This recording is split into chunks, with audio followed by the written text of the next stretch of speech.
Since learning about soil biology over the last couple of years, it's become increasingly difficult during the fall to watch as my neighbors and farmers and landowners in my community perform tillage, which is maybe the most destructive yet accepted practice in agriculture that we do today. The truth is, our soil is the most valuable asset that we have.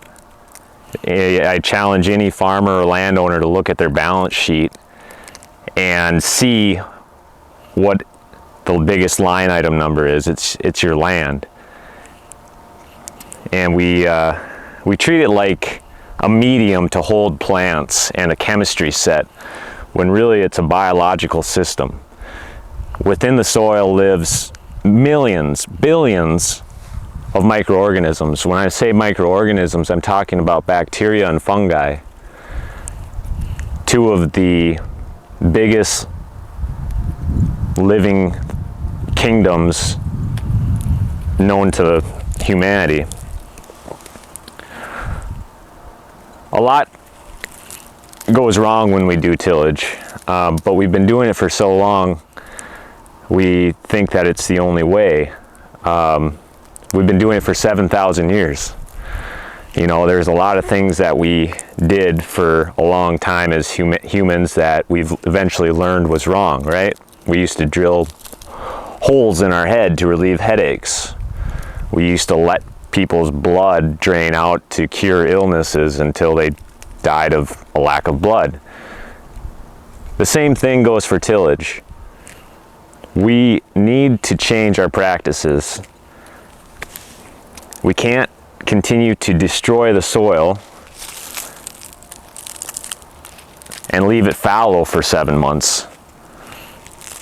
It's a living thing. In every acre of soil, there are 2,000 pounds in a healthy soil, 2,000 pounds of microorganisms. That's the weight of a full-grown cow.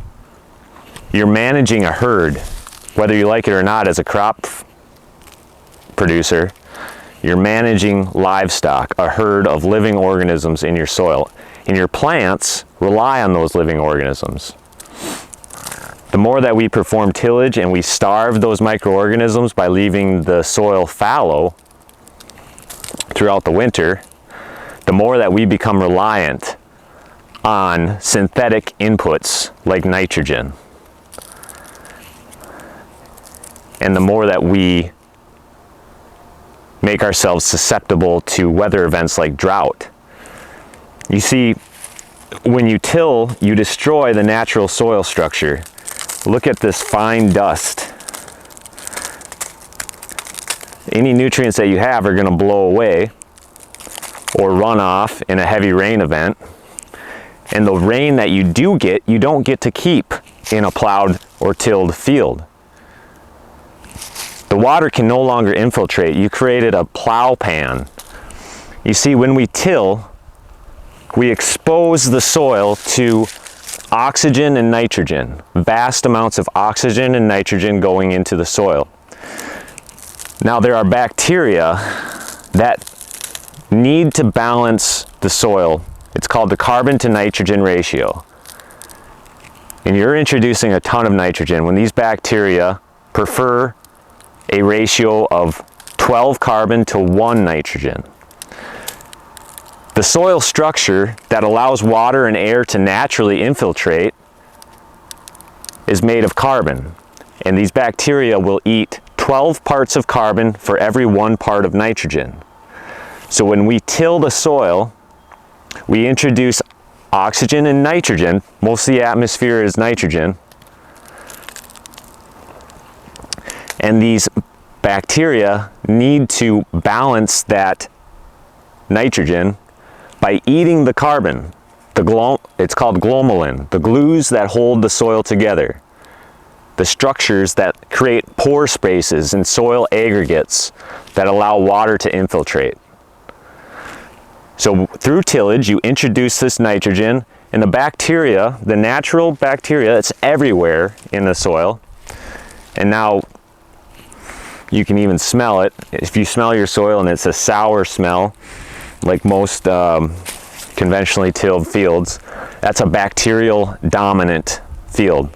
That bacteria, when it has an influx of nitrogen, needs to balance it. Remember, 12-to-1.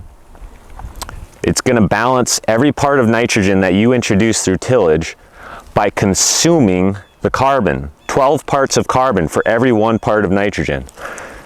Another name for carbon in our fields is organic matter. You know, the stuff that sometimes gets left over if you're not baling. This would be carbon.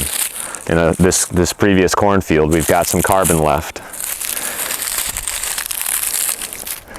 But aside from the bacteria that eat up the glomalin that holds the soil together, there's a vast network of fungi that are trying to grow.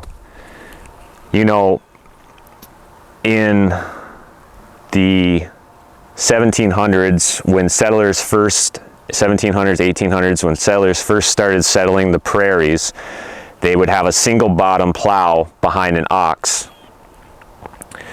And you could hear the soil breaking, the mycorrhizal fungal networks and plant roots breaking from a mile away. The soil was tough, but was not compacted. It still infiltrated vastly more water than our fields do today because of those pore spaces and the networks, the open structure. Today we've got a silty, we've destroyed the carbon in those networks that connect to the plant roots and actually help our crops.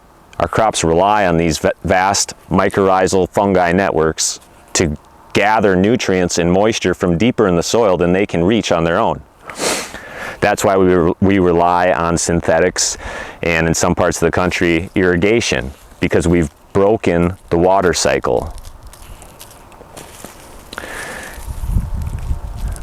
And we all pay for this. A healthy field where we used to have 11% organic matter, in most parts of the Midwest now we're down to 1 to 3%.